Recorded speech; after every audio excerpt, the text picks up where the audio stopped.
আরে তোমার কি চাই? আমি কি এই ক্লিপের বদলে একটা রুটি পেতে পারি? আরে এই ভাঙা ক্লিপ দিয়ে আমি কি করব? আরে আপনার 20 টাকা হয়েছে ম্যাডাম। আরে কোথায় যাচ্ছ, দাঁড়াও। আর আমি ওই ছোট্ট বাচ্চাটার পিছু করলাম। আরে তুই এটা কোত্থেকে আনলি? চুরি করেছিস নাকি? না, আমি এটা আমার মায়ের ক্লিপের বদলে এনেছি। আরে কিসের মা? আমি তোকে কতবার বলেছি তোর মা মরে গেছে, এখন থেকে আমিই তোর মা। আরে তুমি আবার কে? আমি রুটির দোকানের মালিক। আর আজ এই বাচ্চাটি আমাকে কাজে সাহায্য করেছে, তাই আমি ওকে এই রুটি দিয়েছি। আর আপনার মেয়ে অনেক বুদ্ধিমান। আর এই নিন কিছু টাকা ওর কাজের জন্য। আরে আন্টি, আমি এই টাকাগুলো নিতে পারবো না। না, রাখো এটা। আর তোমার যখনই খিদে পাবে আমার দোকানে চলে আসবে। স্যার, আপনার ডেলিভারি পৌঁছে গেছে। আরে আন্টি, আমি চলে এসেছি।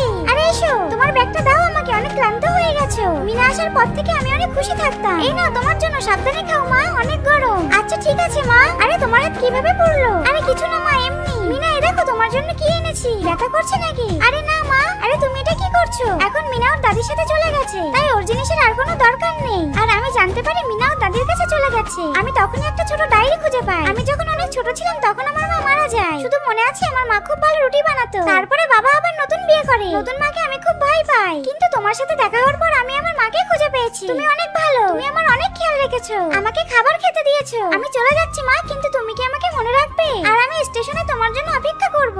আরে মা, আরে তুমি ঠিক আছো তো? এই নাও, এতে অনেকগুলো রুটি আছে, খিদে পেলে খেয়ে নিও। আর নিজের খেয়াল রাখো, ঠিকঠাক মতো খাওয়া দাওয়া করো। আমি তোমাকে রোজ ফোন করব। আরে চলো মিনা, দেরি হয়ে যাচ্ছে। আর তারপর মিনা আমাকে ছেড়ে চলে যায়। আর মিনার কথা আমার খুব মনে পড়তো। কিন্তু যারা আমার চ্যানেলটা সাবস্ক্রাইব করবে তাদের মা বাবা যেন অনেক দিন বেঁচে থাকে।